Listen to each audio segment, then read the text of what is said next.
इन सब उत्पातों को शांत करने के निमित्त भरत जी का चरित्र ही जप और यज्ञ है। कलयुग के पाप और दुष्टों के अवगुणों का वर्णन जल के मलिन पक्षी बगुले और कौवे हैं।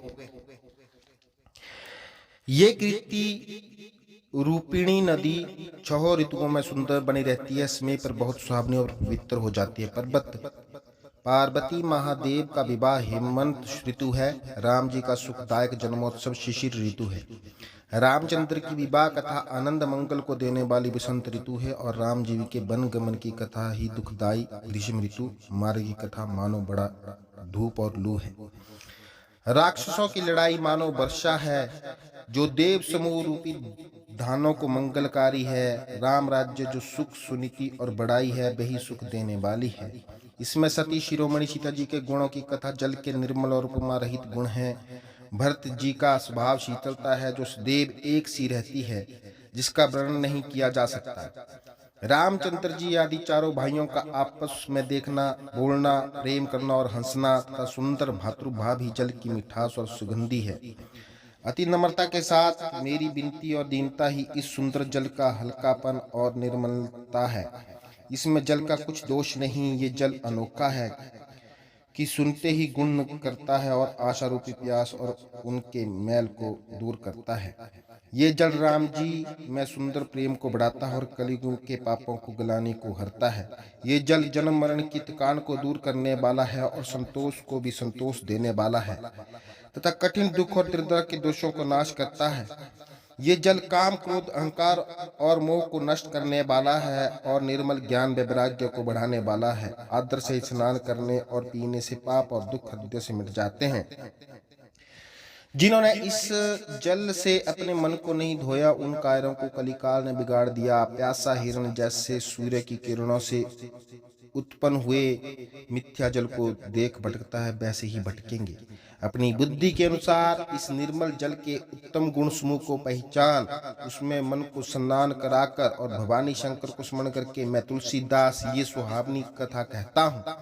अब मैं रघुनाथ के चरणों को हृदय में धारण कर और उनकी प्रसन्नता पाकर दोनों मुनीश्वरों को सुंदर संवाद वर्णन करता हूँ।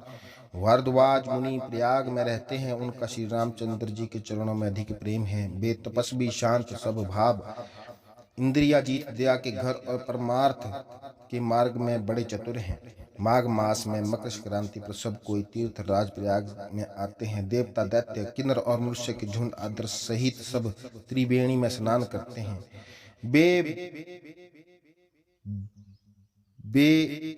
बेणी माध बज के चरण कमलों का पूजन करते हैं और यक्ष बट को छूकर प्रसन्न होते हैं।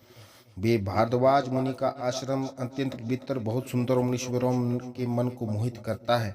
जहाँ मुनि और ऋषियों का समाज होता है जो कि प्रयाग में स्नान करने जाते हैं। प्रातः काल तब सब उत्साह सहित स्नान करते हैं और आपस में हरि भगवान के गुण अनुवाद गान करते हैं। ब्रह्म रूपूर्ण धर्म विधि तत्वों के विभाग और ज्ञान वैराग्य सहित भगवत भक्ति का वर्णन करते हैं। इस प्रकार माघ में ही भरने स्नान करते हैं। सब अपने अपने आश्रमों को लौट जाते हैं। हर साल इसी प्रकार बहुत ही आनंद होता है। मकर स्नान करके मुनियों के समूह चले जाते हैं। एक बार मकर स्नान करके सब मुनि आश्रमों को लौट गए। ज्ञानी याज्ञवल्क्य मुनि को भारद्वाज मुनि ने चरण पकड़कर रोक लिया। आदर सहित उनके चरण कमल धोए और बहुत पवित्र आसन पर बैठाया। पूजन करके मुनि के सुयश को बखान कर अति पवित्र कोमल वाणी से बोले, हे नाथ, मुझे एक बड़ा संदेह है और वेदों का सब तत्व आपकी मुट्ठी में है। इसको कहते हुए मुझे भय और लाज आती है। जो न कहूं तो बड़ा अनर्थ होता है। हे प्रभु, संत जन ऐसी नीति कहते हैं और वेद पुराण तथा मुनियों ने भी कहा है कि गुरु से बात छिपाने में निर्मल ज्ञान नहीं होता है। ऐसा विचार कर अपना अज्ञान प्रकट करता हूँ। हे नाथ, दास पर कृपा करके उसे दूर कीजिए। राम नाम का बड़ा प्रभाव है। संतों पुराणों और उपनिषदों ने ऐसा गाया है। कल्याण रूप अविनाशी और ज्ञान राशि गुणों की खान भगवान शिव राम नाम सदैव जपते हैं। 4 प्रकार के जीव संसार में हैं। काशी में मरने से वे सब मोक्ष को पाते हैं। हे मुनिराज, ये भी राम की महिमा है। जो शिवजी दया करके उपदेश करते हैं। प्रभु मैं पूछता हूँ कि राम कौन है? दया सिंधु मुझे समझा कर कहिए। एक राम तो अवध नरेश दशरथ जी के पुत्र हैं। उनका चरित्र संसार में प्रसिद्ध है। उन्होंने स्त्री के वियोग में अपार दुख सहा और क्रोधित होकर रण में रावण को मारा। हे प्रभु, वही राम हैं या कोई दूसरे हैं जिनको शिव जी जपते हैं? आप सत्य के धाम और सर्वज्ञ हैं, अतः ज्ञान के विचार कर कहिए जिस प्रकार से मेरा ये भारी भ्रम मिट जाए। हे नाथ, वही कथा विस्तार से कहिए। ये सुनकर याज्ञवल्क्य मुनि हंसकर बोले कि तुम श्री रघुनाथ जी की महिमा जानते हो। मन वचन और क्रम से तुम राम भक्त हो। तुम्हारी चतुरता मैंने जान ली। श्री राम जी से छिपे हुए गुणों को सुनने के लिए ऐसे पूछते हो मानो अनजान हो। हे मित्र, आदर के साथ मन लगाकर सुनो। मैं श्री राम की सुहावनी कथा कहता हूँ। महा अज्ञान रूपी महिषासुर को मारने के लिए राम कथा भयंकर काली देवी है। श्री राम कथा चंद्र किरण के समान है, जिसे संत रूपी चकोर पान करते हैं। ऐसे ही पार्वती जी ने संदेह किया था, तब महादेव जी ने विस्तार से उसका उत्तर दिया था। अपनी बुद्धि के अनुसार अब मैं महादेव जी पार्वती का वही संवाद कहता हूँ। वही जिस कारण से हुआ उसको सुनकर हे मुनि तुम्हारा विषाद मिट जाएगा।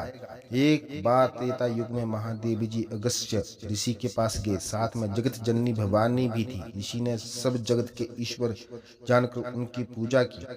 मुनि बर अगस्त्य जी ने राम कथा कही, जिसे शिव जी ने बहुत सुख मानकर सुना। फिर ऋषि ने भगवान की सुंदर भक्ति पूछी और शिव जी ने अधिकारी पाकर शक्ति का वर्णन किया।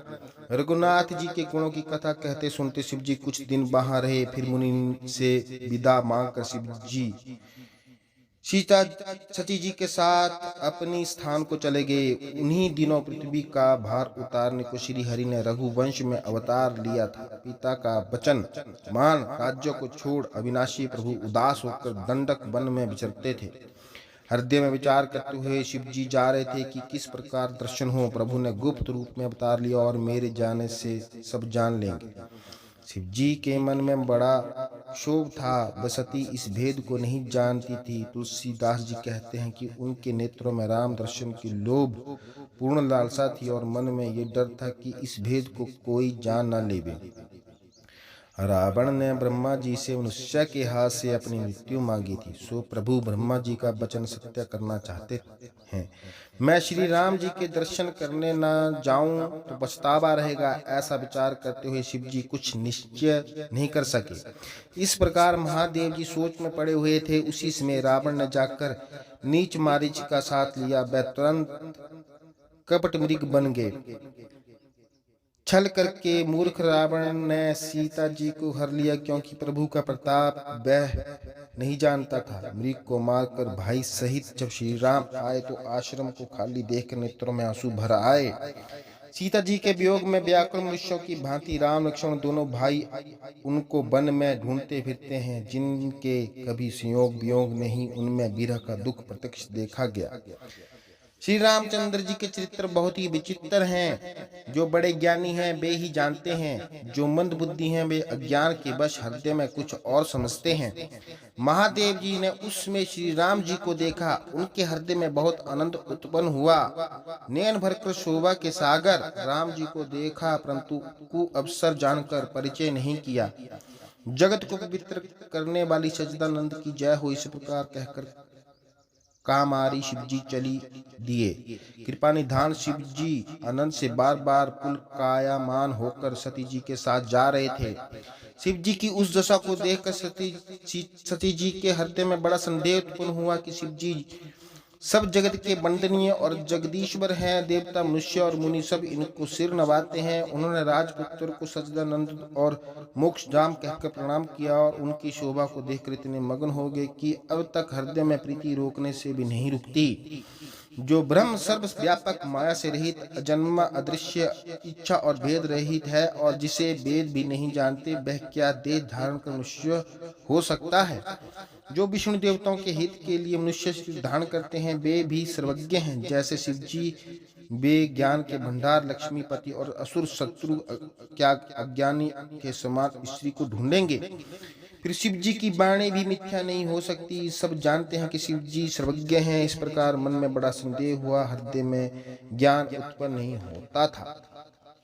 यद्यपि सती जी ने प्रकट कुछ नहीं कहा, किंतु अंतर्यामी शिव जी ने मन की बात जान ली। हे वे बोले, हे सती सुनो, तुम्हारा स्त्री स्वभाव है, इस ऐसा संदेह हृदय में नहीं करना चाहिए। जिनकी कथा अगस्त्य ऋषि ने कही और जिनकी भक्ति मैंने मुनि को सुनाई, वही रामचंद्र जी मेरे इष्ट देव हैं, जिनकी सेवा धीर मुनि किया करते हैं। ज्ञानी मुनि योगी सिद्ध आदि निर्मल मन से सदैव जिनका ध्यान करते हैं वेद पुराण नीति नैति कहकर जिन प्रभु की कीर्ति गाते हैं, उन्हीं सर्वव्यापक सब भूभनों के स्वामी मायापति सर्वतंत्र नैति कहकर जिन प्रभु की कीर्ति गाते हैं, उन्हीं सर्वव्यापक सब भुवनों के स्वामी मायापति स्वतंत्र नित्य ब्रह्म रूप रघुकुल मणि श्री राम जी ने अपने भक्तों के हित के लिए अपनी इच्छा से अवतार लिया है। यद्यपि महादेव जी ने अनेक बार कहा, फिर भी सती के हृदय में उपदेश नहीं बैठा। तब महादेव जी हरि माया को प्रबल जानकर हंसकर बोले, जो तुम्हारे मन में बहुत संदेह है तो जाकर परीक्षा क्यों नहीं कर लेती। जब तक तुम मेरे पास लौटोगी तब तक मैं इस वट की छाया में बैठा हूँ। जिस प्रकार तुम्हारा मोह वह भ्रम दूर हो, वह उपाय अपनी समझ में विचार कर लो। शिव जी की आज्ञा पाकर सती चली और सोचने लगी कि भाई क्या करूं, कैसे परीक्षा लूं। यहाँ शिव जी ने अपने मन से ऐसा विचार किया कि दक्ष पुत्री सती का कल्याण नहीं है। जब मेरे समझाने से भी संदेह दूर नहीं होता, तब भाग्य ही उल्टा है, भलाई नहीं जान पड़ती। वही होगा जो राम ने रच रखा है, तर्क करके कौन विस्तार को बढ़ावे। ऐसा कहकर शिव जी हरि का नाम जपने लगे और सती जी वहां गई जहां सुख के धाम रामचंद्र जी थे। बार बार मन में विचार कर सीता जी का रूप धर कर के सती जी उसी मार्ग से आगे होकर चली जिस मार्ग में श्री राम जी आ रहे थे। लक्ष्मण जी सती जी की बनावटी भेष देखकर चकित हो गए और उनके मन में बड़ा संदेह हुआ। वे बहुत गंभीर हो गए, कुछ कह नहीं सके। वे धीर बुद्धि प्रभु रामचंद्र जी के प्रभाव को जानते थे। देवताओं के स्वामी रामचंद्र जी सती जी के छल को जान गए, क्योंकि वे सब कुछ देखने वाले और सबके मन की जानने वाले हैं। जिनके स्मरण से अज्ञान दूर हो जाता है, वे सर्वज्ञ भगवान रामचंद्र जी हैं। सती जी ने यहाँ भी अपना छिपाव करना चाहा। देखो, ये स्त्री स्वभाव का प्रभाव है, अपनी माया का बल हृदय में विचारते हैं। रामचंद्र जी हंसकर मधुर वाणी से बोले। हाथ जोड़कर प्रभु ने सती को प्रणाम किया और पिता सहित अपना नाम लिया। फिर कहा कि महादेवी जी कहाँ हैं? महादेव जी कहाँ हैं? वन में आप अकेली किस कारण फिर रही हैं? रामचंद्र जी के कोमल और गूढ़ वचन सुनकर सती जी को बड़ा संकोच हुआ। डर कर शिव जी के पास चली, किंतु हृदय में बड़ा ही सोच था कि मैंने शंकर जी का कहना नहीं माना, अपना अज्ञान रामचंद्र जी के सन्मुख प्रकट किया। अब जाकर शिव जी को क्या उत्तर दूंगी, ये सोचकर हृदय में बड़ी दुस्सह जलन उत्पन्न हुई। रामचंद्र जी ने जान लिया कि सीता जी को दुख हुआ, तब अपना कुछ प्रभाव दिखाया। सती जी के मार्ग में यह कौतुक देखा कि आगे राम जी सीता जी और लक्ष्मण जी सहित जा रहे हैं। पीछे फिर कर देखा तो लक्ष्मण जी और सीता जी सही सुंदर भेष में श्री रामचंद्र जी दिखाई दिए। जहां देखें वहां प्रभु विराजमान हैं और अतुर सिद्ध मुनीश्वर सेवा कर रहे हैं। फिर अनेक शिव ब्रह्मा विष्णु देखे, जिनका प्रभाव एक से एक बढ़कर था। फिर प्रभु रामचंद्र जी के चरण वंदना और सेवा करते उनके प्रकार के भेष वाले सब देवता देखे। अनेक सती सरस्वती और लक्ष्मी बहुत ही सुंदर और अनुपम रूप वाली देखी। जिस जिस रूप में ब्रह्म आदि देवता थे, उन्हीं भेषों के अनुसार वे सब रूप धारण कर रही थी। सती जी ने जहां तहां जितने रामचंद्र जी देखे, वहां उतने ही देवता शक्तियों सहित देखे। संसार में जितने चरचर जीव हैं, वे भी अनेक प्रकार के देखे। अनेकों भेष धारण किए देवता प्रभु रामचंद्र जी का पूजन कर रहे थे, परंतु रामचंद्र का दूसरा रूप नहीं देखा। सीता जी सहित बहुत से रामचंद्र जी दिख पड़े, परंतु उनके अनेक भेष नहीं थे। वही रामचंद्र जी, वही लक्ष्मण जी और सीता जी को देखकर सती जी बहुत ही डर गए। हृदय कांपने लगा, देह की कुछ सुधि नहीं रही और आंखें बंद करके राह में बैठ गए। फिर आंख खोलकर देखा तो यहाँ सती जी को कुछ भी नहीं दिख पड़ा। तब बार बार श्री रामचंद्र जी के चरणों में सिर नवाकर उस ओर चली जहाँ श्री शिव जी थे। जब पास पहुंची तब शिव जी ने हंसकर कुशल पूछी और कहा कि किस प्रकार परीक्षा ली, सो सब बात ठीक ठीक कहूँ, मासा पारायण दूसरा विश्राम। रामचंद्र जी के प्रभाव को समझकर डर के मारे सती जी ने शिव जी से छिपाव किया और कहा, है स्वामी, मैंने कुछ परीक्षा नहीं ली, आप ही के समान प्रणाम किया। जो आपने कहा वह झूठ नहीं हो सकता, मेरे मन में ये पूरा विश्वास है। तब शिव जी ने ध्यान धर के देखा और सती जी ने जो चरित्र किया था वह सब जान लिया। फिर रामचंद्र जी की माया को सिर नवाया, जिसने प्रेरणा कर सती जी से झूठ कहलाया। हरि की इच्छा रूपी होनहार बलवान है। बुद्धिमान शिव जी मन में ये विचार करने लगे। सती जी ने सीता का रूप धारण किया। ये कहकर शिव जी के हृदय में बड़ा दुख हुआ। जो अब मैं सती से प्रीति करता हूँ तो भक्ति का मार्ग नष्ट हो जाएगा और अनिति होगी। परम पवित्र सती छोड़ी नहीं जाती और प्रेम करने से बड़ा पाप है। महादेव जी प्रकट तो कुछ नहीं करते थे, पर हृदय में बड़ा दुख था। तब शिव जी ने राम जी के चरणों में सिर नवाया। स्मरण करते ही हृदय में विचार आया कि इस शरीर से अब सती के साथ भेंट नहीं हो सकती। शिव जी ने यह संकल्प मन में कर लिया। ऐसा विचार कर धैर्यवान शिव जी राम जी का स्मरण करते हुए अपने स्थान को चले। चलते चलते इसमें सुंदर आकाशवाणी हुई, हे महादेव जी, आपकी जय हो। आपने शक्ति इच्छा प्रकार से दृढ़ की, ऐसा प्रण आपके सिवाय कौन कर सकता है। आप राम जी के परम भक्त, समर्थ और भगवान हैं। आकाशवाणी सुनकर सती जी के हृदय में चिंता हुई और उनको शहीद के शिव जी से पूछने लगी, हे कृपालु, कहिए आपने कौन सा प्रण किया है। हे प्रभु, आप सत्य के स्थान और दीन दयालु हैं। यदि सती जी ने बहुत भांति से पूछा तो भी शिव जी ने कुछ न कहा। सती जी ने अपने हृदय में विचार किया कि सर्वज्ञ शिव जी ने सब जान लिया। मैंने शिव जी से कपट किया। स्त्रियां सब भाव से ही मूर्ख और ना समझ होती हैं। देखो प्रीति की रीति कैसी अच्छी होती है। मेल से जल और दूध एक भाव बिकता है, परंतु कपट रूपी खटाई पड़ने से दूध अलग होते ही रस नष्ट हो जाता है। अपनी करतूत को हृदय में स्मरण कर सती जी को अवर्णनीय चिंता हुई। कृपया से के समुद्र शिव जी बड़े गंभीर हैं, उन्हें मेरे अपराध को प्रकट नहीं किया। शिव जी का रुख देखकर सती जी ने जान लिया कि प्रभु ने मुझे छोड़ दिया। वे मन में व्याकुल हो गई। अपना अपराध समझकर कुछ कहा नहीं जाता, किंतु कुम्हार के अंबे के समान हृदय तपने लगा। सती की व्याकुल चिंता को जानकर सुख के निमित्त शिव जी ने सुंदर कथाएं कही। मार्ग में अनेक प्रकार के इतिहास कहते हुए शिव जी के लाश पर पहुंचे। वहां फिर अपने प्रेम को स्मरण कर शिव जी बट वृक्ष के नीचे आसन लगाकर बैठे। शिव जी ने अपना स्वाभाविक रूप संभाला, जिससे अखंड और अपार समाधि लग गई। सती जी के लाश पर रहने लगी। मन में बहुत दुख था। इस भेद को कोई कुछ नहीं जानता था। युगों के समान दिन बीतने लगे।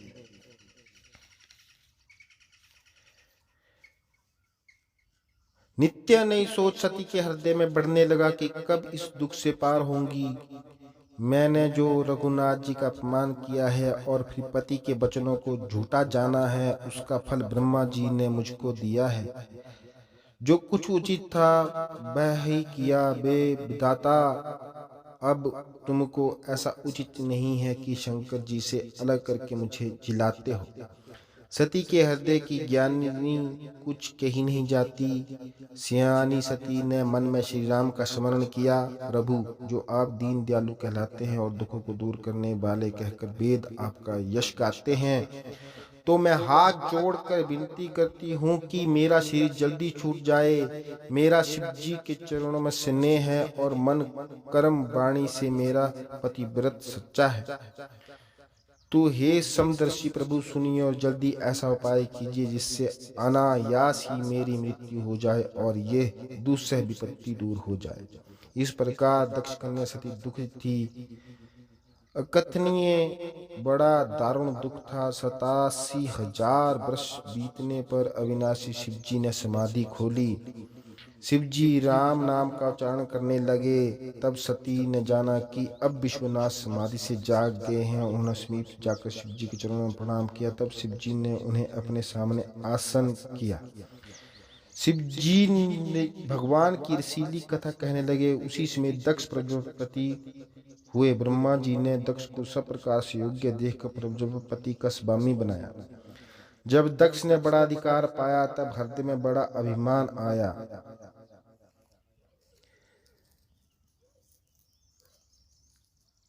जगत में ऐसा कोई नहीं जन्मा जिसकी प्रभुता पाकर मन नहीं आता। दक्ष सब मुनियों को बुलाकर बड़ा भारी यज्ञ करने लगे और आदर से ही सब देवताओं को न्योता दिया।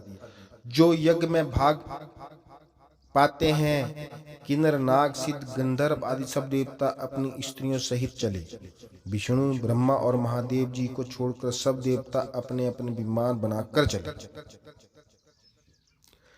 सती ने आकाश में अनेक सुंदर विमान जाते देखे, जिन पर देवांगनाएं सुंदर गान करती हैं, जिसे कानों में सुनते ही मुनियों के ध्यान छूट जाते हैं।